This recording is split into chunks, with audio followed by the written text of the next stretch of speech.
For our training topic this week, we're going to be talking about location-based investing. So, if you ever hear us talk about finding methods for finding tax sales, finding tax sale lists, we generally talk about two different things. We talk about opportunity-based finding or location-based finding. And what location-based finding is location-based finding is essentially any place in the country that holds auctions more than once a year. Opportunity-based sales are those that do hold their sales just once a year. So that one time a year is the only time when you really can participate in an auction there. But there are other places in the country, like for instance in Florida or in Texas or in Ohio, that hold auctions as often as every month, or sometimes even more often than that. Sometimes they hold auctions weekly. And the difference between these is rather than needing to wait for an entire year, when you register and start to participate in location-based sales, what it allows you to do is it allows you to participate in auctions over and over again and really start to learn an area. You can even place a deposit with the county so that you can register and participate in sales, and then you can basically participate in each sale until you win a property at the price you want. And so what it does is it's a way that you can participate in more auctions, focusing on one area. And it's one of the ways that you will need to find properties in order to have success. It's a combination of some of the opportunity-based sales that you're participating in, and then also location-based sales because they give you those additional auction opportunities. Yeah, when we're talking with our members or our coaching students, we're always going to recommend them invest in all three strategies. Put time into all three strategies: location-based investing, opportunity-based investing, and pre-foreclosure. And why location-based investing is so important is because you're going to have the chance to invest multiple times a year in the same area versus a opportunity based where we just have one time a year we get to take that advantage. Here you can take advantage of that, like Shade said, even every month in some of these areas. And so what does that mean? Well, that means that we can set up power teams within that area. That means that it's going to become easier for you to research it because you're going back to a place that you already know how to research. It's going to help you as you start going through the list, already having an idea of what the market values are within the area because you've already invested within this area. And so what that is going to allow you to do is to be able to purchase more property a year at a better price. And so when we're talking about all of these strategies, location-based investing strategy is really something that should be implemented by every tax sale investor. Yeah, in fact, yeah, I think it's a pretty good idea here. It's a way that you're always going to be able to find more opportunities. You're going to be able to keep yourself apprised of those opportunities and bid in multiple sales. So it's states like Florida, Texas, Texas and Georgia. Those are a couple of states that have auctions every single month. So all the counties there basically hold their sales on the first Tuesday of every month. So you always know, if there are properties to auction off, that's when they're going to hold their sales. But Florida, they hold sales all the time. Sometimes some of their counties will hold their sales multiple times a month. And the same for some of these other areas as well. And each one of these, they can give us that opportunity. So in Florida, Florida is definitely what we would consider a location-based state. And that's because if you wanted, you could register inside Escambia County. So you could go onto Real Auction where they have the site set up there, and you could place a deposit, which would be a 5% deposit of what you plan to invest. That means if you wanted, you could deposit $5,000, and it would give you the capacity to bid up to $100,000. And then what you could do though is you could continue to stay registered for that auction. And if you didn't win the properties you wanted in this sale, you basically would just wait until the next sale comes up. That might be 2 weeks away. That might be 4 weeks away. Whatever it is, it'll be coming up here relatively soon. And so you can just participate from auction to auction until you win that property. Or if you decide you wanted to give up, you could say, give me my deposit back, and you could go and place that deposit with another county and participate in other auctions. But the advantage of doing this is you only have to do it one time, and then you can basically participate in auctions until you win something. Yeah, one thing that's also nice about Florida and using Real Auction is most of the counties have moved over to online auctions. Most of the counties are using Real Auction, and you can actually transfer your deposit from one county to the next county. So let's say that we were looking in a county, and Lee County has auctions every month, but let's say the Lee County had auctions 4 or 5 times a year. Well, we could go ahead and and maybe we find another county, Lake County, that only has 4 or 5 auctions a year. And in that case, we could go ahead and transfer over a deposit to the next county. In addition to that, Florida has some of the best online records. They have good assessment records. Most of the counties have sales records that you can actually go back and look at the sold property that's sold around the property. They also have good legal records through their clerk of court, which means that we can do the due diligence, and we take kind of a long-term approach with this where, we may bid in, let's say, 10 or 12 different auctions over the period of a year. Maybe we only win property at half of those, but the properties that we did win, we won at the price that we wanted. Yeah. Now, in addition to Florida being one of the places here, we mentioned Texas. And there are a lot of Texas counties that have already actually started to move over to online auctions, which that just didn't even exist. Like 5 years ago, that was not a thing. There weren't any.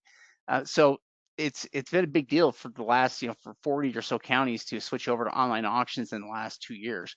It's been quite a bit. There are a total of 4 online auction providers in Texas that provide online auctions, for this. But the majority of the counties there still conduct their sales as live, sales in person. So uh, you've got about 40 of them that do it online, and you've got 200 and something here that still do it on site. So if you live in Texas, there are going to be on-site auctions there, plus there are online auctions you can participate in as well through all these sites, through Real Auction, Govies, the MVVA Law, and that Texas CG. Uh, those are both. I guess all those sites here work pretty well. The main things to know about Texas, though, is when you buy a property there, it is still a redemption deed state, which means that most of the properties that you're going to bid on will have a 6-month redemption period, meaning that you don't have the ability to automatically sell the property right after you buy. You may have to wait for a short period of time here for that redemption period to pass before you have the ability to sell. And if it's homestead properties, those have a longer redemption period of 2 years. But along with that redemption period comes a high rate of return, a 25% flat rate of return annually, which also comes along with that. So if a property happens to redeem on you, you're going to get a flat 25% on your money. Yeah, when we invest in Texas, like Shade said, most of them are going to have only a 6-month redemption period. Also, that redemption period starts when the deed was created, when the foreclosure happened, not at the date of the sale. So many times that could be at least 30 to 90 days before the actual auction is when the redemption period starts. So many of these properties may only have a 3 or 4 month redemption period before you'll have 100% ownership. Also, during that time, you're going to have full ownership rights, meaning that you could access the property, you could live in the property, you could rent the property out. We're just not going to rehab or put a bunch of money other than securing the property until that redemption period is passed. In addition to that, there's probably about 40 different counties that have moved over to online auctions. But like Shade said, a majority of these are going to be in-person auctions. So even though there is a good opportunity to participate in the online auctions, if you live within Texas, you're really sitting in a great opportunity where counties that are surrounding you are going to be having auctions multiple times a year. Yeah, there are a lot of opportunities there, and basically almost anything you can apply to Texas too, in a way, kind of applies to Georgia as well, because they at least in terms of when they do their sales. Now, Ohio is another area that has sales on a regular basis. Ohio counties offer their sales. Basically, they do their bank foreclosures and their tax foreclosures in the same auctions.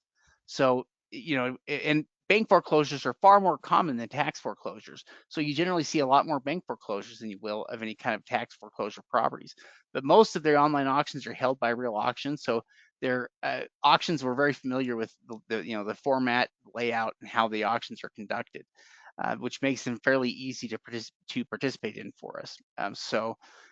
Yeah, in fact, as we've done research in there, what we've found is that when you have the bank foreclosures and the tax sales together, you get a lot of really good opportunities there on both. We see bank foreclosures that don't sell for too much there.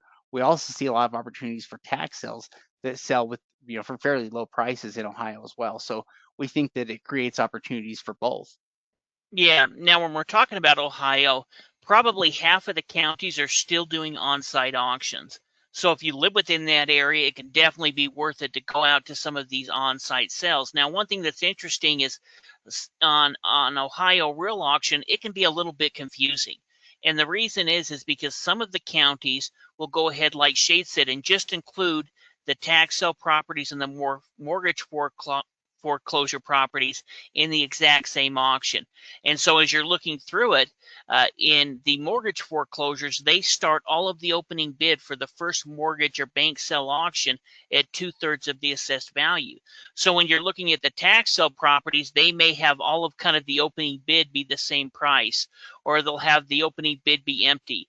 And so it's a little bit confusing, and you kind of got to know what you're looking for. But if it looks different than the rest of them as far as the opening bid, that's going to be a tax sale property. But some of the other counties will go ahead and do it on a different day.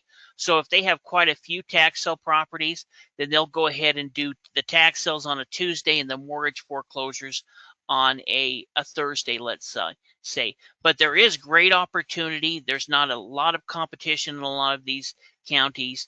And so this is another area that you can go back to multiple times a year. In fact, some of the counties have probably 50 to 100 properties every single month that come up for the auction. Yeah, yeah. In fact, Ohio kind of surprised us in terms of an area that just has a lot more opportunities than you would realize, and for them to be also online opportunities. So you can participate in the auctions online. Pretty good numbers for all of them. Yeah, it's a good area here. If you are looking for online auctions, Philadelphia is another one. This is a place that has regular sales that they're doing on a consistent basis. So uh, when we're looking at how property tax enforcement works in Pennsylvania, essentially the city of Philadelphia works differently than the rest of the state. So the rest of the state kind of operates by a system that we kind of know and understand now. It's their tax claim system. They have a tax claim department that basically handles all of their tax sales. But Philadelphia basically operates a little bit differently. They're not under the same rules, I guess, as the rest of the state. They have properties. So, for instance, in Philadelphia, we've seen now that they have regular rotating auctions now that have properties start with only $1,600 opening bids. And these are properties, in some cases, we look and these are properties that are valued sometimes at $50,000, $100,000 or more in many cases. And that's because what Philadelphia has done is they have law firms that are foreclosing on the tax liens that that basically were not purchased or were acquired by the city. And now you have the city offering up these properties for sale starting at the back taxes owed. So they're pretty much like tax deeds in a way. They're being offered up here by the city that have been foreclosed on here by the city due to delinquent taxes and tax liens that need to be foreclosed on. Yeah, there's really three different type of tax sales that happen in Philadelphia every single month. There's two tax sales that are handled by the attorneys, like Shade talked about. And they're going to start these auctions at the back taxes. That's kind of the first time these properties are offered for sale. But if they don't sell at that auction, then they go ahead and go through a process where they're going to resell them starting at that $1,600 price point. So there's properties every single month that are starting at $1,600, and there's better properties that are essentially starting at the back taxes. So there's three different opportunities every single month to purchase Philadelphia tax deeds. Yeah, and also this is something that's relatively new. I don't know that I don't think it existed. I mean, maybe the first one they did was maybe a year ago, maybe 6 months ago. It hasn't been that long that they've been doing the sales this way here, at least with the regular online auctions, and they've been doing these through Bid for Assets as well. So it's a fairly easy to navigate site and online auction system. Yeah, definitely. So there is good opportunity. In fact, a while ago we did a um, a pre-auction review on and looked at some of the sold property. In fact, we did that with Delaware as well. Delaware is one that you're going to have to attend in person. Now, we understand that it's a small state. There's only 3 counties, but there is opportunities almost every single month in a lot of these counties. And just a couple of weeks ago, we went through and looked at some Delaware sold tax deed properties that were picked up for, a great amount. And so they're classified as a redemption deed state, and most of these redemption deed states, we purchase them as and go through the same process as if it was a tax deed because we're planning on owning it. Now, maybe a portion of them are going to redeem depending on the state. In Texas, it's going to be less. In Georgia, if it's a year, maybe a little bit longer. But if they do redeem within that 60-day period, then they pay out a 15% flat penalty rate. So if they do redeem within 60 days, you get a great penalty. If they don't after 60 days, you're going to own that property for the opening, for the max bid amount. Yeah, I mean, redemption deed states like Delaware are hardly like redemption deeds at all in a way because it can take 60 days for some of these counties just to get us the deeds after we buy. It's not really that big of a deal to wait for a 60-day time period here before we're able to sell the property because we have to wait out, a redemption period there. So that part of it is not that bad. It's a short enough redemption period that if it does redeem, that's great. You make some money, you can reinvest your money. And if it doesn't redeem, it's just like a tax deed essentially. And so, yeah, on that side of it, there are good opportunities here in Delaware that we've checked out here before. But yeah, you've got to be there on site. Georgia is also a place that conducts most of their sales there on site. The vast majority of their sales are all conducted on site. It's a redemption deed state. It has a 1-year redemption period, and if a property redeems, it pays out a flat 20% penalty rate. So not quite as high as Texas, but still a pretty good rate of return here in terms of it being a flat rate at 20%. That's pretty good. And oh, also the tax deeds in Georgia, not all of them, I guess, have a 1-year redemption period. Some of them have a 60-day redemption period as well, because they hold a couple of different types of sales. But the majority of the sales they conduct are with 1-year redemption periods. Yeah, one thing that's interesting is over the last couple of years, some of the counties have been holding what are called judicial auctions. So there's two type of auctions in Georgia. There's judicial sales and essentially non-judicial sales. Now, what the difference is these judicial sales have actually gone through a foreclosure process. In fact, on their county literature, they say that you can essentially get title insurance on the property. We're not quite sure if that's the case, but that's what they said. And so they're actually going through and redeeming on the right of redemption. So if you purchase properties in Georgia and it has a 1-year redemption period, at the end of that 1 year, you need to essentially foreclose on their right to redeem. And that's kind of how you get the deed to the property. With these judicial auctions, they've gone through that whole process. They're going to offer up the property to sell, and it only has a 60-day redemption period. So there's a new type of opportunity in Georgia that there wasn't a few years ago. Yeah, if you get a chance to participate in any of those 60-day sales, those are an example of sales that just didn't exist, a few years back. What's kind of interesting is that we've gone over these, I think, over the last 3 months or 4 months since we restarted the podcast. We've gone over and looked at results in every single one of those areas. Oh, it's interesting.